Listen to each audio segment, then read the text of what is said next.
friends. I'm the Dyslexic Cosplayer, and it's time we take a look at Blake 7. Today we're looking at episode 21 instead of 20 because of reasons I have previously explained, and it is boring. Like, I don't know how you took a concept this interesting and made it dull. Especially when it starts off with the Federation catching up to Liberator and beating the snot out of them. Also revealing that they've not only managed to figure out how to get around their detector shield, but make their own so the Liberator can't detect them. I mean, it's only because of sheer dumb luck they get away, and it's still so boring. Blake, we're losing them, I think. Forward detectors are now clear. But how? A too intricate attack pattern. Their trajectories were too precise to match our forward velocity. Okay, how has the Federation remained a threat this long? They literally failed at their job because they did it too well. So with the Liberator's energy nearly depleted and the knowledge that the Federation has cracked the detector shield, before Avon had a chance to sell it to them, the Liberator is going to have to find somewhere to hide at and recharge. I'm not entirely sure why they don't go to Horizon, but okay then. Any rate, that's when Travis sends them a message informing them that he's taken over the planet of X-Bar and is now holding Blake's cousin Inga hostage. And his proposal is an interesting one. Don't worry, I won't harm her. All I ask is come to X-Bar and talk. Blake, this is not a trick. Like yourself, we're both now fugitives of the Federation. It's time we pulled our resources. Together we might survive. Alone, the Federation will pick us off one by one. Starting with him, we hope. If you do not come, the girl, regretfully, dies. Who exactly is Inga?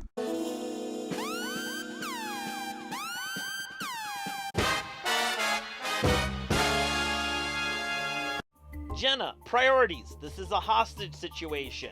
Just try and keep a cool head. Like Avon, who suggests selling out Travis to Servalon. Since they know how to contact Servalon and they now know where Travis is, why not let her take care of their dirty work for them?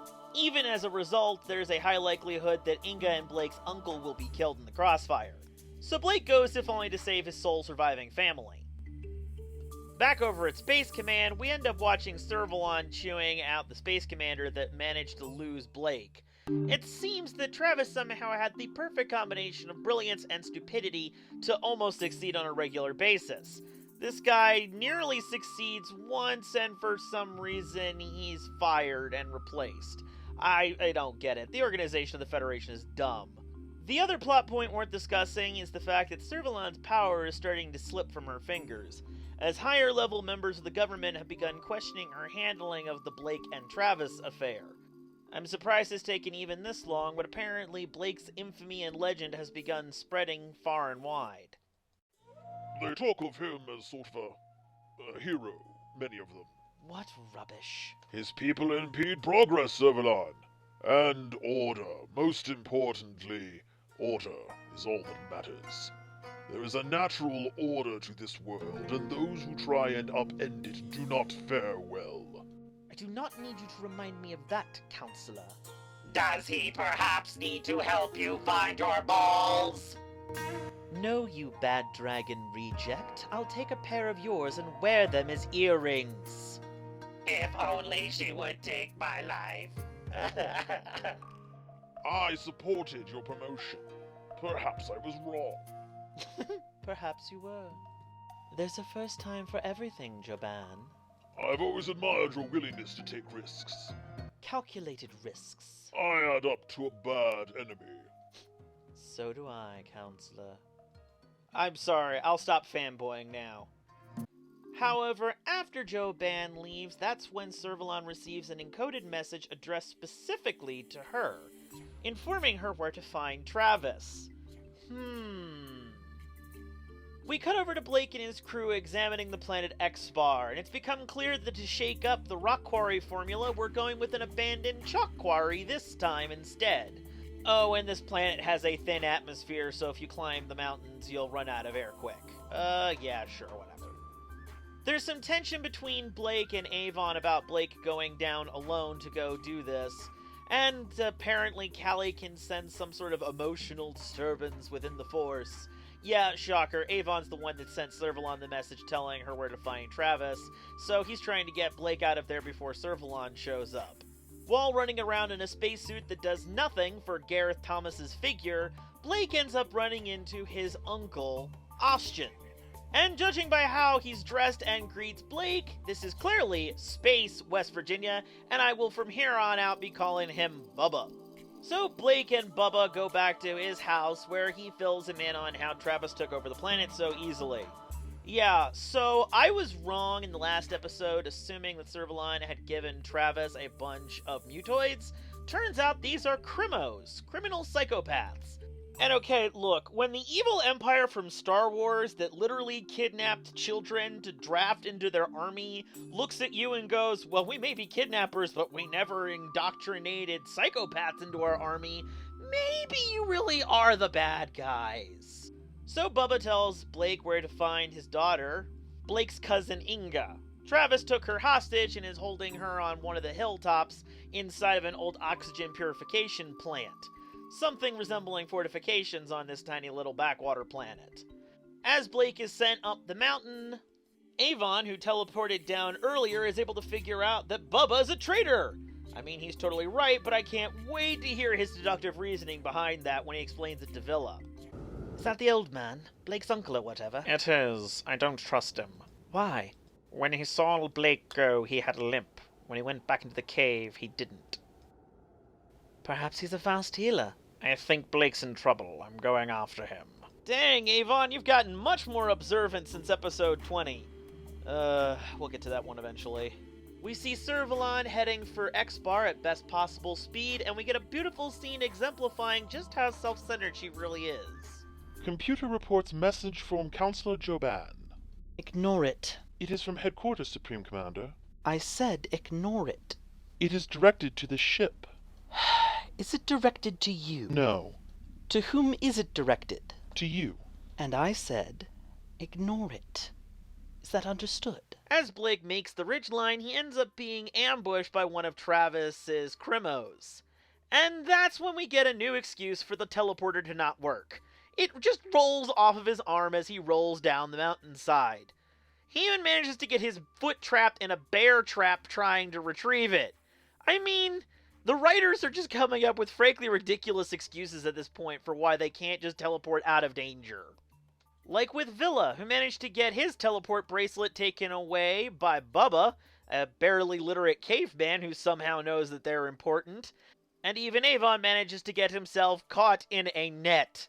I'm not entirely sure how the net prevents him from calling from help, but yeah, this plan's gone well. So Blake is finally brought to Travis, and after he threatens to harm Inga again, he gets down to the negotiating. And let's just say, Travis wants for a little bit of instruction in the fine art of diplomacy. Now, Blake, you and I have business, I believe. I can't think what. I'm tired of being hunted by Servalan and the Federation. Sooner or later, I'll be cornered. My problem is, I want the Liberator. Oh, I see. Yes, of course. The Liberator's the most powerful ship in existence. Not a chance, Travis.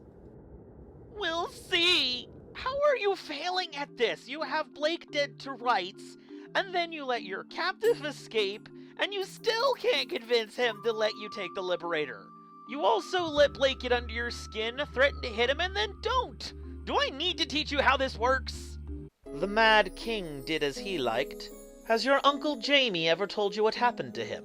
No one threatens his grace in the presence of the King's guard. I am not threatening the King, sir. I am educating my nephew. Braun, the next time Samarin speaks, kill him.